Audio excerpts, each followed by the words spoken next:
All right, this is Black Science 111. Osei Kufuor. Got my brother here with me, Kareem Univer. Righteous. Today he gonna tell you a little bit about himself and what he think about what's going on in the society as far as black people and melanated beings. So without further ado, we'll jump right into the question. Thank you, brother. First and foremost, I would like to say peace to the queens, peace to the gods, all right, and all melanated species on the planet Earth. Basically, my name is Kareem Univer. He just introduced me, and a little bit about myself as far as how I came into the knowledge itself. I was brought pretty much under the nation of gods of Earth. Right. I'm from Danville, Virginia, so the founder and father of that organization is from Danville, Virginia, coincidentally. Right. And basically, one of my biggest things that I preach, regardless of how I look at the lessons, is that after a certain amount of time in dealing with the lessons, specifically English Muslim lesson number 2, is that after you're done with those lessons, you're your own God. That's right. So you can't look at any other person's doctrine pertaining to melanated species and divide yourself, because everything stems. Right. We're all connected. Right. So All right. biggest thing is, regardless of what I believe in, I can connect those things. Look at the kemetic philosophy. They're one of the premier founders of supreme mathematics. We use supreme mathematics, so how can we not pay homage and look at other people's doctrine and specifically just bring it all together and unite? All right, that's what I'm talking about, with that brother. being said, I'm gonna let my brother shoot me some questions, and I'm gonna get some answers. All right, that's peace. That's peace. Now, my first question for you, brother. Righteous. Now, Uh-huh. I want to ask you, what do you think, or do you think religion itself is a liberation mechanism for black people in America and all over? Touch on that. Touch on that for me, That's a brother. phenomenal question. Well, first and foremost, we gotta understand that religion is something you do every day. Okay. So, if that is the case, if something you do every day can liberate you, I don't see that being one of the biggest things we should use, because I tie my shoes every day, but that don't mean I'm not gonna trip. Right. You know what I'm saying? Right. So we got to look outside of different things as pertaining to religion. I think religion is something that's imperialistic. I think it is something that keeps the mind from being, one with the universe. It keeps you stagnated. It keeps you in a cycle of perpetual motion. Well, is religion and spirituality the same thing? Absolutely not. Why would you say that? Spirituality is more of culture, and that's the way of one's life. And you look at the melanated species, we were never religious. Never. Right. They made in terms say, well, the netters, those are gods. No. You look at the netters, they're not called gods. The word netter is specifically made towards that deity, the anthropomorphized nature. They looked at the sun, they looked at the earth, they looked at the air, they looked at the water, and they anthropomorphized these characters to show stories and relate to the young kids that were coming under those doctrines. So I think that it's two different things. All right. It keeps you divided, it keeps you mentally suppressed. It keeps you from actually knowing that there's a God within yourself, because we are a universe. That's right. That's right, brother. Peace. All right. The next question is, what do you feel about white racism pertaining to what you see today in society, as far as our black boys getting shot down, our black women being hanged in the penitentiary system, in the legal system, so-called legal system? Can you touch on that for a little bit, brother? Well, specifically, I'm definitely going to touch on how the legal system is within itself something that I've never trusted in, and I don't think anybody should trust in, because when you look at the scales of justice, she's blind, and the scales are unbalanced. You go back to Maya, she wasn't blind, and the scales were evenly balanced. Go ahead, brother. That's what I'm talking about. When you look at the justice system, how can we trust something that we know, these symbols, the way they set up this judicial system? You got the black robe that symbolizes, of course, that black melanin, and we arguing with the judge. He know what we know, so why we gotta go there? Right. You shouldn't even put yourself in that situation. But when you look at kids getting gunned down, when you look at different things as far as racism in general, racism is nothing but a concept, in my opinion. But it's deeper than skin color. It's what's underneath it. Right. They know what you are. Right. They know what you can do.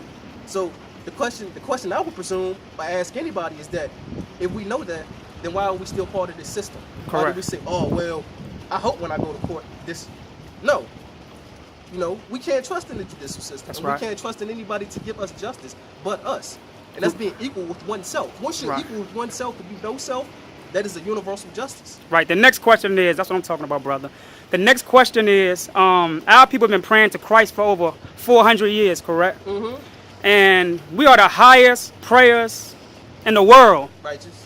Than any other culture. Right. But yet we are the highest carriers of ailments and diseases, and the lowest when it comes to economic stability. Mm-hmm. Can you touch on a little bit of you know, the situation concerning that. Absolutely. I think one of the biggest things pertaining to Christianity, and I have, like I said, I ain't got nothing against it. Believe what you want to believe, but my thing is when you impose it on my people and those who are getting out of that system and trying to actually get in tune with themselves and with their nature, I gotta say this: when you go to church, you know, and the church and what it symbolizes, the history of the church, you know, you can go back to different things. You can go back to different things pertaining to pedophilia. Right. When you go to the Greek gods. That's right. You know, there's statues of little boys right in between the penises of those gods. And Right. those gods, they have basically been used to symbolize Zeus, which is now Jesus. You Right. go back and you do the terminology, you can do it for yourself. You can't get liberation from anything that is going to hold you down or suppress you. And they've been using the church to suppress black people forever. If you look at the word massa, that's a Hebrew word. And Right. what would happen, you know, when they went to church, basically the men would go first and the women would be in the slave quarters, and they would rape the women, multiple men.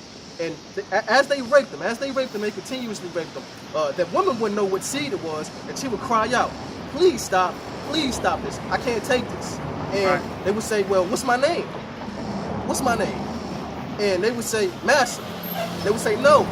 They would keep raping them, keep raping them, keep raping them. Right. And the name they cried out for when the man stopped was Jesus Christ. That's right. So we've been internalized, we've been basically subjugated, and we have been, you know, permanently beating our heads that there's one God, his name is Christ, his name is Jesus. Right. And that's not a liberation right there. We go. can't do that.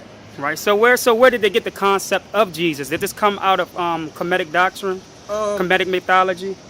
It's a little bit of kemetic doctrine, a little bit kemetic philosophy. It's some Greek gods in there too. You got basically Horus and the Isis. You know, you can look at the story of Jesus and it's one and the same. Right. And then when you go down to you know, Hercules, that's the same story. That's right. And then one of the stories that people talk about a lot is the flood. Well, you get that from a Mesopotamian story, the epics of Gilgamesh. There you go, brother. Get him, brother. That is an old story. That's right. That was there before the Bible. But this is what I don't understand either, my brother, because Yeah. you're touching on some good stuff. How the hell can... It's sickology, really. Yeah, well, that's what we call it. How the hell can we say that Christ existed 2,000 years ago when the story of Christ was written 1,000 years after he so-called existed? Right.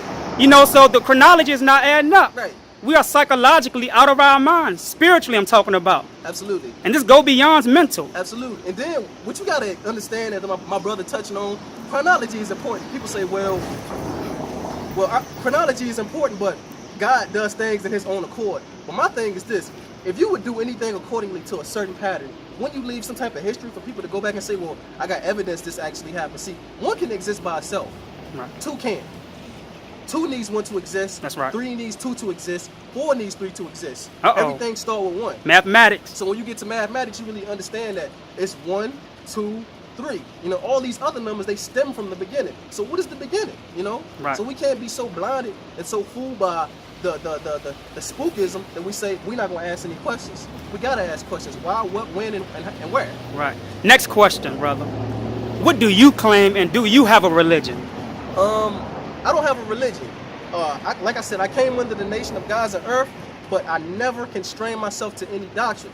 I use what I know and what I've been taught and many other things that I'm coming into contact with to edify myself. So when I Okay. say that you step out of English Muslim lesson number C or 2 and you become your own God, I mean, you can give anybody a book and they can recite everything. Right. A parakeet can recite those lessons. Right. So I'm not constrained by anything. But what I do is I use everything that I came in contact with to edify myself and those who I meet. You know, I can say that when it comes down to war, if we got to go to war, I'm on the melanated species side. There we go. That's what I'm talking You about. know, We banging it don't on matter that what you beast. believe. That's right. We're going to bang on that beast. We That's got right. to, you know what I'm there saying? you go. So that's one of the things that I hold dear to my heart, is that I can take something from everybody. Because when you apply different lessons, for example, you go into knowledge. Well, knowledge is the accumulation of facts. Right. And those things in which you see and you manifest. So when I come into contact with facts, if it's fact, regardless of what doctrine it is, I got to adhere to that because it's the principle of reality. Right. And we know our reality is governed by sounds and vibrations. Right. That's all we are, is energy right now. Exactly. Next question is, we see black Muslims in America, right, who don't know or unconsciously don't know Yeah. that they are following an Arab imperialistic doctrine of Islam. Right. There's nothing African about it, and I can It's prove it in so many ways. Now, the question to black Muslims in America is, well, let me say this, because it was the Arabs who enslaved Africans before the Europeans. Absolutely. Am I correct? You're correct. All right, and it was the Arabs who taught the Europeans the art and science of enslavement, as far as studying psychological and DNA. Right. Now, why is it that in the Quran that it says that Allah is against Arabs, right? Right. But yet black Muslims in America still follow the traditions of that fake ass Arab ship in America. Right. Touch on that, brother. I want to give you some history because I know my brother definitely know, but for those who don't know what Islam is nothing but an extension from Christianity, because you had the diaphysitic Christians There you and go. you had the monophysitic Christians. And the diaphysitic Christians said God got two natures, and the monophysitic Christians said no. So what happened, and you go look at this name, his name is Jacob Baradus. Go ahead. Jacob Baradus was a Jacobite priest who basically was a conquester. He invaded many different countries and he instilled Islam. Because you know, whenever you took over someone's country and you did business with the leader, you must speak their language. That's right. So when you look at the three major religions, Islam, Judaism, and Christianity, you got to understand they connected three. One man, Abraham. So all these religions are connected, and basically Islam itself is nothing but an extension from Christianity. So when you go to these different individuals like the Jacobite priest, one of the oldest churches in Africa, Ethiopian church, it's different types of individuals who took from that major religion and said, we're going to give y'all this, but y'all got to adhere to this. So you see Jesus in the Quran, you see Elohim, you see Elohim, you see all these individuals. Get them, brother. Even Abraham. You see all these individuals in the Quran. Jesus and the Prophet Muhammad was chilling together. And if you really look at the way Islam is structured, Islam really, it's only validated by the Holy Bible. Now, hold on, let me stop you. Now, when you talk about Muhammad and Christ, that's what you said, chilling together in the book. You speaking from a metaphysical concept, Absolutely, right? absolutely. All right. Because the next question was, did any of these people ever exist? They Christ, never existed. They never existed. They never existed. When you go back, and one of the things, primarily what you want to do, because you want to have something called primary evidence. Whenever you do a debate, or when you come in contact with somebody, you want to have primary evidence. That's right. How come God never, he didn't leave, if and many, no disrespect, many individuals, I won't say the name particularly, but they'll say, well, we built the pyramids. If they built the pyramids, how come they did not build adequate tombs for their kings and queens That's and right. their prophets? Are we talking about the Hebrew Israelites? Like I said before, What? if many individuals choose to adhere to that doctrine and say that, Well, God damn it, I'm going to stamp it then. I said the Hebrew Israelites. That's their psychology. Because I believe that everybody's entitled to their beliefs, but I just got questions. How come they did not leave any adequate tomb for Right. Moses, for Noah, for Abraham, all these guys? So one of the things you got to look at metaphysically, you see Prophet Muhammad in the Quran, and he says that he's seen the devil. He had demons in him. So you really look at these different extensions of what it means, and you say to yourself, well, this book really is filled with masonry. Because it's not in order. And we know that when you look at numbers, going back all the way to Kemet, you see the order of numbers. Right. Nothing is, because we're in an Arabic system. We're in an Arabic system of Hindu numerals. Okay. So you got to look at it from that. You can't take it all literal. All right, It's my not to be brother. taken literal. All right, my brother. Now, the next question is this right here. Right. Is the black woman God? And if so, then why is she on the bottom of the totem pole in America today? Touch on that, brother. Well, I've been the wanting to black ask you that. The black woman is God, And when I say she's God, I say that without saying that she's not exclusively, she's not exclusively not to be entitled that way. There's a male God and there's a female God. But she being God because she's the first nurturer, she's the first teacher, she's your first girlfriend. That's right. She puts you onto the game, you know what I'm saying? And everything that she did, she's wisdom. When you go back to 9, 9 is a completion. Right. She completes you. Then you got 9 ether. That's then right. you got 9.99999. And when you look at her hair, it's in there. That's right. She's you. She's an extension of you. You're an extension of her. A male is nothing but the lower frequency of a female. That's why we have a penis. Get him. And when you look at the way a female, people say, well, if that's the case, how come the woman needs a man to create a child? When we look at the story of Jesus and Mary, that's metaphysical because a female has a Bartholin gland. The Bartholin gland, it secretes its own semen. Well, let me just say something. Let me add on to that. Piece to that. Now, metaphysically speaking, Jesus represents male and female. Right. The reason why I say that is because when the king in Matthews told the 3 wise men to follow the star to the east, meaning Jesus, at the time that he was so-called born, Right. the star in the east is a female trait of the Freemasons. That's the Eastern Star. That's why he said follow the star to the east, Right. which was Christ. So I want you to expand on that metaphysically for me, my brother. Okay, now when you go to the Bible, you want to go to the book of Matthew. In the book of Matthew, Daniel, he prays to the west 3 times. Uh-oh. Uh-oh. 3 times. Uh-oh. And when you go to the number 3, knowledge, wisdom, and understanding. That's right. You know, he understood what it was. That's why you got the Muslims, and they pray to the black stone. They used to pray to the west. But not only that, they pray to the east. Uh-oh, hold on, brother. Go Not ahead. only that, but don't they face the east to pray? They do face the east to pray. Uh-oh, They but yet they say that a woman stand behind them. Right. Hold on now, something wrong with that. That's a very bit contradictory Right. in itself, because if you praying to the east, facing the east is the black womb. That's where the sun and everything else with the nutrients that it's distributed to you daily comes from. Righteous. So therefore, why is the black woman behind the black man in Islam? Well, Islam has a lot of secrets they try to hide. They don't want you to know. Like I said, they pray to that black stone. And one of the things you want to really get into, you know what I'm saying, your mind is understanding that book within itself. You know, like I said, it's full of masonry and numbers. And once you connect those numbers to what the female is, you will understand it behind secrets forever. Look at the Pope. You know, look at his headwear. The Babylonian symbol was taken from the ink bowls. That's right. They've been had that symbol, you know? Right. It's supposed to be a fish, and the fish, we know we're in the age of Pisces. Right, well, that's a good thing you're touching on. But it's like you say, there's a lot of Freemasonry in the Bible, but you have to look at it on a metaphysical level. Absolutely. Just like Christ died at age 33. The highest degree of Freemasonry in the Western world is what? 33 degrees. Right. And then water freeze at 32. Right. And then once you cross over to Master Mason, you call him Master. Right. When Jesus came back and appeared to the 12 disciples, they called him what? Master. Right. Right? And they only got 360, by the way. We got 722, That's 720 degrees of knowledge. That's 7 plus 2? That's 9 ether? That's 9 ether. All right. You know what I'm saying? That's right. And you can keep building and using those. Look at, as a matter of fact, one of the things I want to touch on, not to get off course, was that black woman again. When you look at the Pope, he prays to a black Madonna. Uh-oh. Get him. They've been praying to the black Madonna. But who for is the black? ages. Who do they use in Christianity to substitute the black Madonna? And that's one of the things individuals touch on, and they Yep. say, well, it could be many different idols and images, you know what I'm Right. saying, that they've used throughout the history. Isis, you know what I'm saying? Okay. Like, that's just the embodiment of Isis and Horus. When you go through the ages of that, you know, you see that. Like right. you'll see Mary with Jesus and the popes. Basically, you got. That stems from kemetic. Right. You know, not K-H-M-E-T. That's right. K-E-M-E-T. Kemetic. Why do they say KH? The ones who use the vocabulary KH, we know that they are They're ignorant. out of their mind and ignorant to the fact of anything that comes from kemetic science or kemetic doctrine. Right. Now, another thing is this right here. Righteous. I know that in Revelation said a mark of the beast is 666, and we know that in melanin, which black people carry, is 6 electrons, 6 protons, and 6 neutrons. Why do they make that negative in the Bible? Can you expand on Well, that? anything pertaining to the Asiatic man or melanated species, they're going to make it negative. They have to make it negative. Right. And when you go throughout many different, even in Islam, they portray the devil as to be black. You know what I'm Okay. saying? So they know the history of what you are.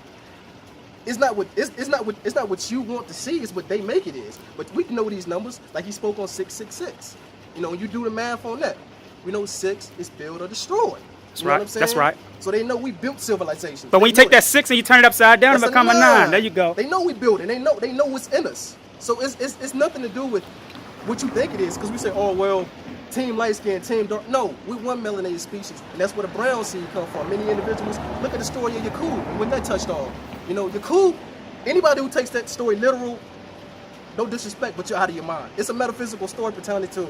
I'm glad you touched on that. It's a metaphysical story pertaining to what, you know, melanin is and how you get these different forms of individuals. Like we know that dark matter is symbolizing high frequencies, and when someone has low frequencies, they're chaotic, they're dysfunctional, they're disruptive. That's you right. know? That's right. They don't understand why these sounds and rhythms is not connecting with their soul. Well, That's why they have no rhythm. You're right about that, because when you study dark matter in the universe, before it's dark energy, it's dark matter, but it becomes dark energy once it falls into an atom, Right. which is 99.999% space. Once it falls to that dark atom, it becomes a physical vibrational energy, Righteous. which if you look up at that sun, is not the actual sun. That's the shadow of the sun, because the sun is so high up on its volume that you can't hear it. Right. But if the frequency was to decline, you would see that it's an actual dark matter, which is melanin. Righteous. Right?